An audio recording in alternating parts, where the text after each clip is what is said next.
Hey there, listeners, and welcome to the Dairy Monday Market Watch. This podcast is put on by Cornell Cooperative Extension's North Country Regional Ag Team. I'll be your host. My name is Kelsey O'Shea, and I'm the Farm Business Management Specialist here in Northern New York. Each week, we're going to talk with a market specialist about what's happened over the past week, what's coming up ahead, and how these events may impact your business. So be sure to stay tuned and check back with us each Monday. If you're not already, make sure you follow our YouTube channel. We are CCE North Country Regional Ag Team, or follow us on Facebook to see these updates. This week, our market specialist will be Anup Singh. Thank you. Thank you for having me. So my background is, my name is Anup. I am married into dairy. I met my beautiful wife in Houston, where I was working in the energy business. So was she. And her parents are dairy farmers in Vermont.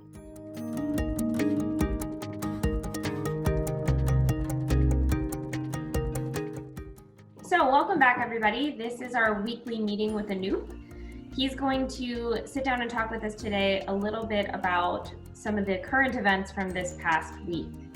So we're going to dive right in and have Anup give us a little bit of an explanation as to perhaps why we're seeing some of the rules and restrictions on production come down from our cooperatives here in the Northeast and especially in the Northern New York region.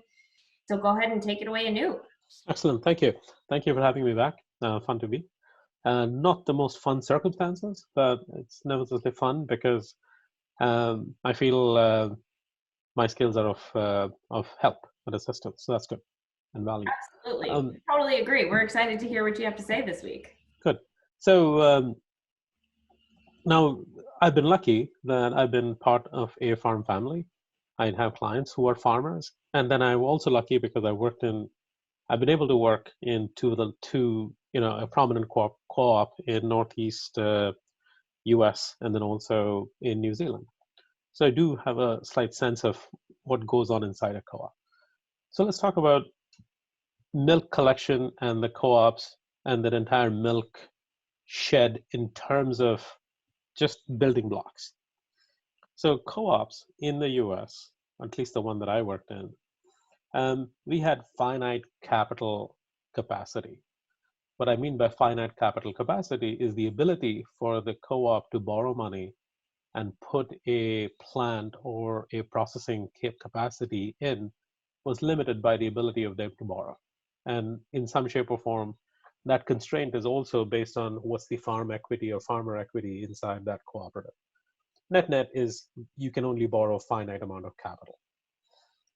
When you borrow capital, then you have to pay principal back and interest back. And of course, everybody who'll be listening to this are from farm families, and you guys know how to manage balance sheets and paying interest and paying principals better than I do. My father lived in a lot of debt, and I was so paranoid by the debt that my father lived in, is I kept myself largely debt-free. So relating to principal and interest repayments, other than stupid loans on my cars, I don't quite understand that very well. I do understand how to manage my life within my income, so I don't have to borrow money, and none of it is easy. So having said that, let's break down the milk collections by a co-op into two buckets. One bucket is milk collection that equals the capacity that the co-op has in place to process the milk, whether that's milk collections that go to a bottling plant, milk collection that goes to a cheese plant, milk collection that go to a butter plant. You take all this processing capacity added up, and that becomes a co-op's baseline capacity to collect, process, and manage milk. The pricing formula, the USDA pricing formula for class 1 through 4 provides for a make allowance for each of those plant types. And the make allowance, for the most part, doesn't in all cases, but for the most part, covers the operating expenses of the plant and some overhead that's associated with running the plants. So that's the baseline case. Now, in most cases, the milk collection exceeds this installed capacity to process the milk. Now, that is not an exact science or an art. Cows are organic animals. When I mean organic, I mean natural animals. It's not a machine. And there are cycles, ebbs and flows. Farmers grow, things grow. So those systems are, as one of my mentors used to say, it's an accordion. It should expand and contract.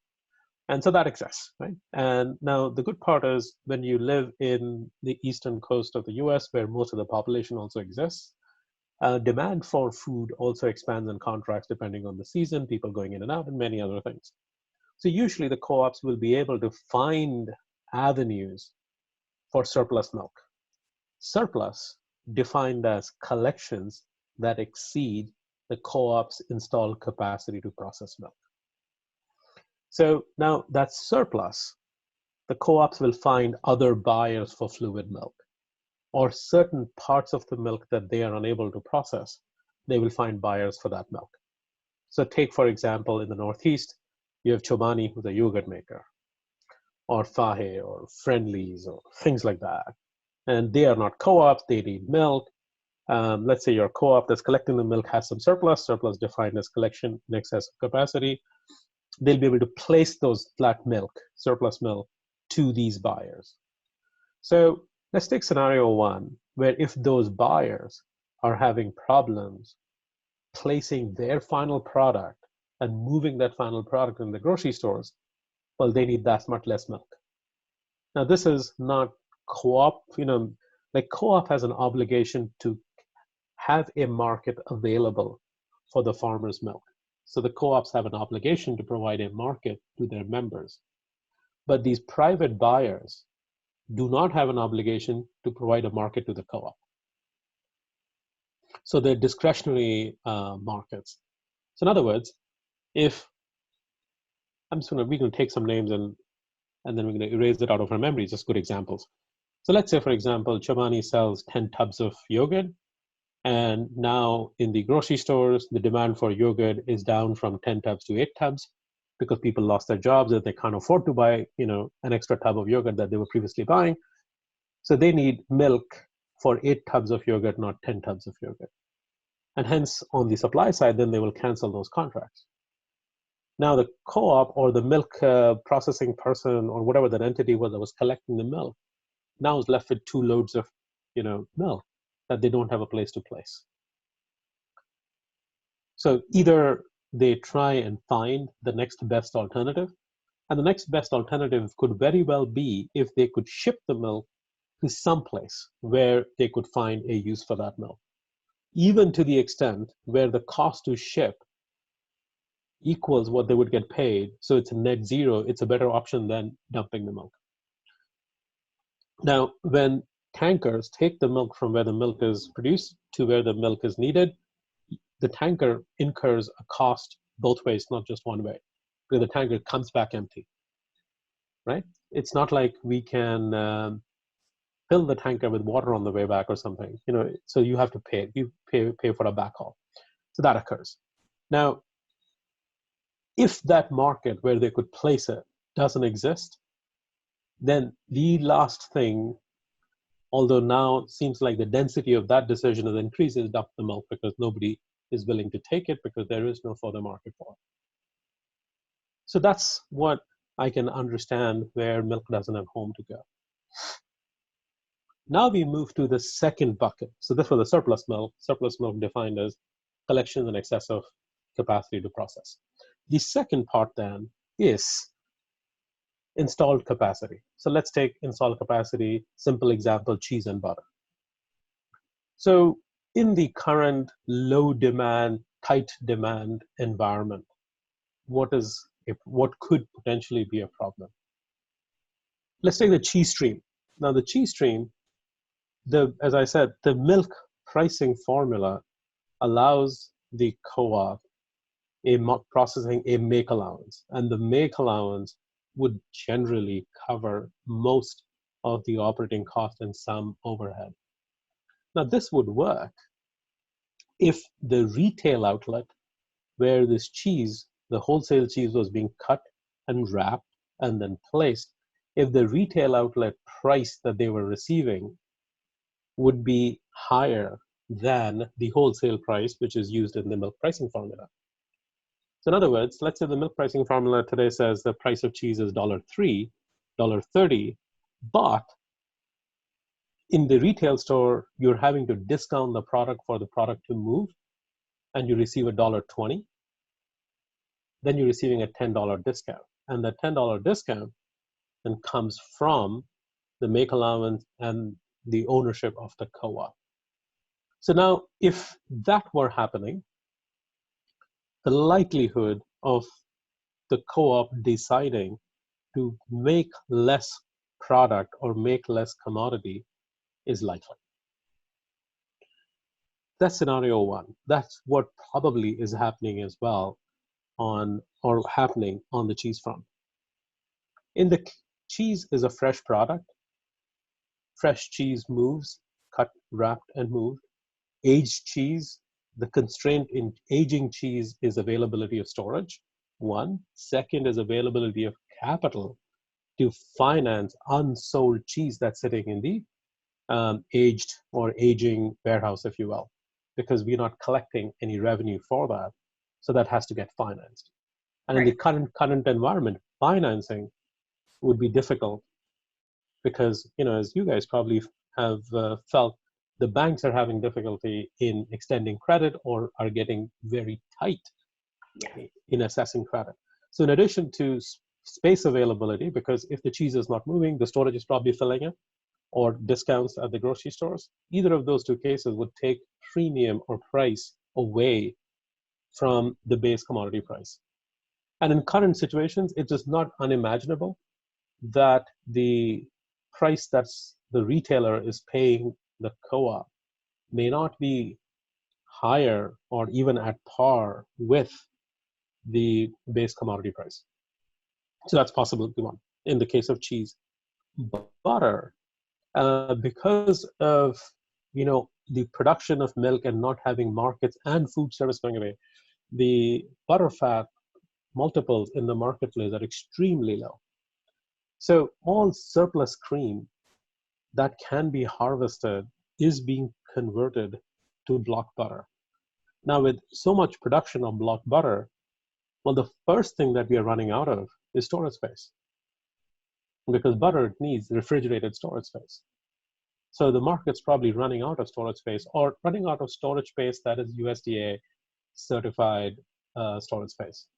And there are several constraints on that. So when both these places start to get tight, then the co-op might find itself in a place where not only are they having difficulty in finding homes for the milk that was surplus, as we determined earlier, but even in this base case flow of fluid milk. And I think combo of all of this, where the co-op might come back to the farmers and basically express the fact that we need to have less milk than what is being produced because there isn't a market where they can find a home for that milk. Now, the difficult question is, so what should the farmer do then? Right. That is the question. Right. And so, and I hesitate to say what I'm going to say, which is, we can't look for flood insurance after it has been raining for a few days. That's the really toughest part. Now, part of being a part of the co-op is making sure that there is a market, so you don't have to hunt for a market. But clearly, that's how we find ourselves in a situation where the co-op cannot make a market anymore, viably or even stretching itself. So it's basically refusing to be a market for part of the production. Right? That's really a condition where we're finding ourselves. And now, so then as a farmer, we are faced with two choices. Choice one is, so where do I find a market physically for the milk? And the second part is, where do I find a market financially for my cost of production? The financial answer is relatively easy, because that's why we have a functioning futures market. So if you look at the screen, so I'm looking at the screen as we speak, and for simplicity's sake, for just an illustration's sake, Q4 at the moment is 1565 average. So 1565 is not a price to write home about, but it is not $10 either. So if you feel that, 1565, 20% less milk that the co-op can make a market for, 1565 is a good price, well, find your advisor, find your broker, whoever it is, and see if you can, establish a floor price or a lock-in sum.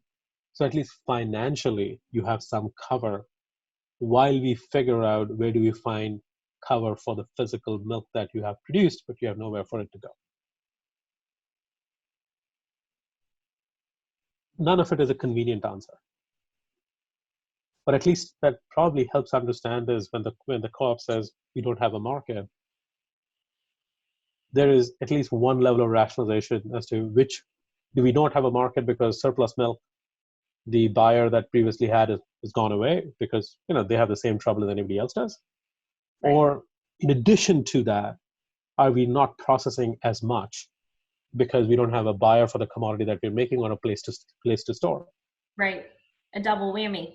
Double whammy. Well, there's a third whammy as well. And the third whammy is are we in a position to run 3 shifts in the processing plants? Because if there are workers who call in sick for all the reasons going on and others, then it takes processing capacity away from an installed base. Right. Or modified procedures for social distancing or anything like that. Absolutely. So anytime that happens, that's reducing the capacity to process milk. Like a discussion I was having with some of my industry contacts this week was, do we anticipate anywhere? And this is a discussion I've been having since this coronavirus thing happened. Now, interesting part is the reason, which is COVID is new. COVID is new. But having plant problems as an economic construct is not new. In the mid-2000s, I used to work in the coal markets, and we worked with some mines in South Africa, and I was doing some cash flow modeling. And one of the assumptions that the analysts in South Africa would make is a 40% depletion of workforce because of AIDS. But that was a factor that we would put in, right? So, right. So workforce not being available to a plant is not a new economic construct, right? What is new is instead of AIDS, here it's COVID, right? But the point is that's a driver that takes capacity away. Even though physically there's a plant, you can't run it, right? So what I've learned in the meat processing these days is they have slowed down the speed with which the chains run. So while the plant is still running 18 hours a day, you're processing less meat through it. One technique I learned when I was at the co-op is because when the milk supply would increase, the very difficult decision that the plant manager would make is, can we reduce the press time on the cheese? And if you reduce the press time on the cheese, on every 2 days, you can produce 1 extra vat of cheese. It's the same number of vats. Vats didn't change, nothing changed. What changed is you reduce the processing time, per run, and you got an extra run every 2 days. And by that, you could process more milk. So that's how some of these, dairy technicians will squeeze out that hidden plant, is what we call it, or hidden capacity. But now it's the reverse, is if you don't have the full staff available, then the existing capacity reduces. And then that increases the milk that needs to get managed at the fluid end side. So that's the makeup of it. I don't know if that answers the question you wanted to ask, but there's no convenient answer to this, unfortunately. No, it absolutely does, Anup. It really helps us outline kind of the order of operations of how the co-ops are thinking about where to put this milk. Where does the first bucket get filled? Where does the next bucket get filled? Where does the next bucket get filled? Just so that way we can kind of understand better what's going on, as opposed to just seeing the reaction to those events. So I think that was really helpful. If I could as well have you comment on Sonny Perdue, I know, made a statement actually about what he thinks could possibly be in the federal aid package, or I guess more so what the possibilities are. And I can read that statement for you. Go ahead. Yeah, that'd be nice. Perfect. So the statement from Sunny Purdue says the first draft of the program is probably going to be in the 16 to 18 billion dollars. 16 billion in direct payments to our producers, really in all of our sectors, including cattle, livestock, the cash cow count, calf operations, hogs, as well as produce, specialty crops, and commodities. And then the dairy sector. Certainly all of those and other extraneous things like horticulture, any kind of ag producer will be available for direct payments, he explained. Then we are also going to have about $2 to $3 billion $2 to $3 billion purchasing program to take this dislocated food out of our supply chain that has been going into food service institutions and move it back into our food banks and other not-for-profits to rake in again to help provide the needed food for people who are staying at home. So I would be curious to hear your reactions to that initially, and then see what you think. Yeah. So at this moment, all of this will be, completely speculative, but that's okay. Absolutely. That's right, and we speculate. So we living life is half of it. I mean, most of it is speculation. So first thing I would say that is, let's take that statement aside for a second and just understand farm economics a little bit. Is I've been married for 10 years, so I've known farm markets for 10 years. So it's not a long, but I do understand banking and I do understand lending and things like that. But more importantly, I understand skills and what people have. And by that token, I've always thought about farming, even before I got to know my wife, is farming is a function of land and having land that you can cultivate something on.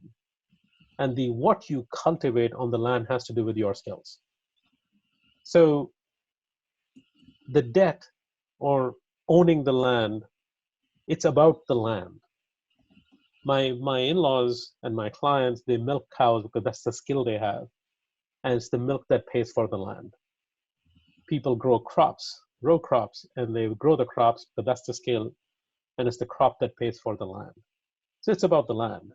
Now, when you take a cow that my wife will cringe, I say it's revenue producing unit. That's what I call a cow, right? It's a revenue producing live unit. They all have names, but the revenue producing units. If you take a revenue producing unit out of production, you're reducing your revenue count. And now you can take a revenue producing unit out of production as a part of your usual plan. And then you add to that usual plan, I'm going to take more revenue producing units out. And that would make sense if the revenue producing unit was a battery operated machine that you took it out. And the moment you need it, you plug it back in and you get to 0 to 1 production overnight. Now, if you reduce the herd size more than what one would have planned to reduce, if tomorrow the price goes up, you have no bullet in that game. So I do feel when I talk to people in the market, in the industry, everywhere else, and it's a stark difference between people on the farm and people off the farm. Everybody who's off the farm, their first reaction, well, the herd count is going to go down significantly. And I keep asking is, I'll just take it and ask, I'm naive. Let's just say I'm naive for a second. Why would a farmer cull the herd any more than what they had planned to do anyway, just because the price of milk or the demand is down for a few months? Now, of course, we have to take that few months with lots of grains of salt, because if we do agree with everything the administration is saying, that it's going to be a recovery, they've spent $2 trillion, looks like the market stabilized, so it looks like everybody's going to be going back to work, month of July, everything will be back to normal. Well, if that's all the case, then why cull the herd? Right? Because in the month of July, all of the supply management and demand should all be back to 100% humming and running. Now, if I cull the curd today, curd, I didn't mean the curd, but I cull the herd today, then month of July when the price goes up, well, all the pain and suffering that I went through last week, this month, and next month, it's all useless. Right? So there's that part of it.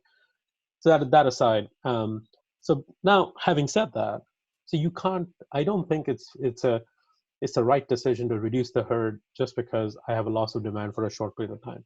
Now, if the farmer thinks in cohort in listening to the secretary or the administration that the demand will not come back in the foreseeable future, and what does that mean to the viability of milk production on the farm, that's a different decision. Having said that, my understanding in listening to Secretary of Ag's last comment from this, what you read out, I think it was an interview yesterday on some channel, right? He said the exact same thing. Yeah. And um, I don't think he's expecting demand destruction to be a long-term or permanent demand destruction. I think I think the expectation is that demand will return, and hence, at some point in a statement, he also mentioned that we are going to figure out a way to indemnify the farmers. And when he said indemnify the farmers, I don't think he was making a distinction between a row crop farmer versus a dairy farmer versus somebody else. I mean, what he was genuinely meant, I think what he meant, I would like to think that's what he meant, is there'll be some indemnification to the farmer to tide them through this time and make sure the food security of the United States is not impacted. That we are able to produce food like we have been producing all the time, so the food's available to the citizens of this country, right? I mean, that's the makeup of that statement. Now, um, so that's one part of it. One thing that I am not a very big fan of personally is food purchasing to support prices. Mm. And we'll make a distinction between this and I think what the secretary said, and I don't think they're the two same thing. What the secretary said in a statement is purchasing of food to supply the food banks. And I think that is a very noble thing to do. And if we have the financial capacity to do it, I think we should do it, whether it's in this current situation or otherwise. We should do that no matter what, because there's a lot of poor people who live below poverty line in this country, and more so now than previously.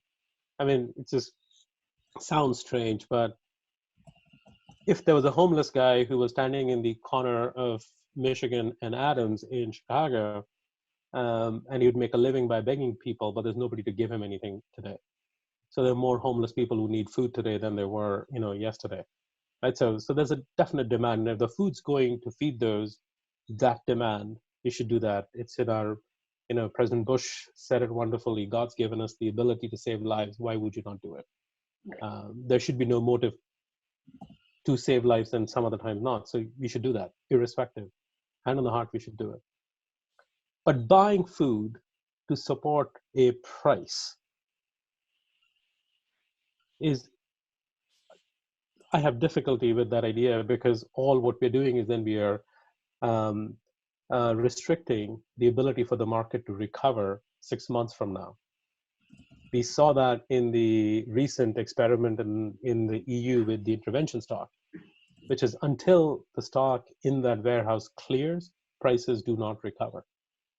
Because the market knows that there is tonnage sitting in the warehouse that could be accessed. Okay, so that's concept one. So if food's being purchased to supplement food programs and homeless shelters and these kind of things, great idea, we should do it. We should do that no matter what. However, having said that, the government doesn't buy prime food. The government food buying is not to buy 6-month aged cheddar, which the earnings from which is a dividend to the farmer by the co-op. That's not what the food programs buy. But that's not what the government buys. The government buys barrel sliced processed cheese. Right. Right? I mean, the joke we used to have at some point in my life was involved a little bit with this, and they would say, well, in the army, be careful, your weapon was made by the cheapest contractor. So that's how good the weapon is. So the food that the government will buy will not be the prime food. It'll be the lowest quality, or the minimum quality. I shouldn't say lowest quality. Minimum specification is what they will buy. That only goes this far in moving food from the market. One part that I haven't heard yet which I was hoping we would hear, is in the CARES Act, the unemployment benefits or the people who've been furloughed. One of the suggestions that I had made to somebody who is connected to this entire machinery was that, can we also make a provision where some of the money gets allocated to giving people, coupons that they could go to grocery stores, and that would go, 30% discount, 20% discount, whatever it is, to buy nutrition food. And that would help move the commodities that need to move from the grocery stores, so the entire supply chain keeps working. Okay. Because really what we cannot stop is the supply chain. Right. The supply chain stops for it to restart is a very big deal. Right. I was doing like, I think we do all these polls and we ask people that we know and say, hey, what do you think? And the question I was asking was, hey, now that you've been cooking food at home for the last, month and a half, will you continue to cook food? And they're like, that's not a bad idea, actually. Well, so some of these behavioral changes happen, and then getting them to change back to doing what they were doing is not easy. It's very difficult. So if we can give people coupons to go buy nutritional food, and that helps dairy products in the grocery stores move, well, we should definitely consider doing that as well. One thing that the secretary said, which I really liked, him saying that we're not going to open up the DMC, Dairy Management, the Market Protection Program, because that's a risk management program. We should have done it when we had the time. You can't go back retroactively buy protection. We can't buy flood insurance after the floods occurred. We should have bought it before that. So I totally agree with that. I don't know what the nature of the indemnity is going to be. But my past observations of indemnities is that they don't support the price of the commodity in the market. They basically is a supplement to lost income. So in other words, if I was producing milk at 16, markets at 10, I might get $2-3 for it, but it's not changing my next month's price from 13 to 16 either. What will change the next month's price from 13 to 16 is commodity moving next week or next month. So the commodity purchasing, I think we need to address that. We need to address that pronto. Part of addressing those commodity movement is figuring out why the administrative programs at the border for exports of product to Mexico are not working, and somebody needs to get into that and make sure the products move. So I've not heard a lot about dairy trade across the border. I think you talked about working with the Chinese to make sure the grains move and all of that. So I've not heard a lot of sound bites on moving simple exports like Mexico and Canada and things like that. What are we doing to grease those wheels and make sure commodities move? And then the third thing then is why the commodities don't move across the border, and that's a big market for us from a dairy standpoint, is access to credit and access to currencies is a big impairment for that trade to move. Now, there's some silver linings that have occurred, and the silver linings have occurred faster than I thought. Milk collection in COVID is a big problem in countries like India, Vietnam, Thailand, because it's very labor intensive, very small holding farmers. So I think on the ground, they're starting to have tightness in milk availability and supply. And I think, non-fat dry milk from here to those countries and as a source of nutrition, I think those are markets that are probably on the fringe of opening up. And I think what will impair that commodity moving to that will be, borders not working effectively, trade not happening effectively, and then access to credit and finance. I'm encouraged. So back to the story that you said, we started with is the secretary's statement. I'm encouraged that the size of money that they're talking about is being considered. I'm still in the dark. We've been now hearing it for about the last 2-3 weeks. I'm skeptical a little bit because the PPP program, the payroll protection program, what I understood that they ran out of money even before the people that we anecdotally hear applied, they didn't get any help. I mean, so those are things that are disheartening. So the sooner details are available, the sooner it happens. But it still doesn't I don't think it's going to help any in alleviating decisions that farmers need to make looking forward at the price and their production and what they need to do. I think there's those those choices still remain. I don't think anybody's going to help us make those choices. So we still have to make those choices. Right. That makes a lot of sense. Well, I really appreciate your time and your insight, Anup. This has been fabulous, and we will be sure to check back with you next week. Perfect. Wonderful. Looking forward to it. Thank you so much for having me.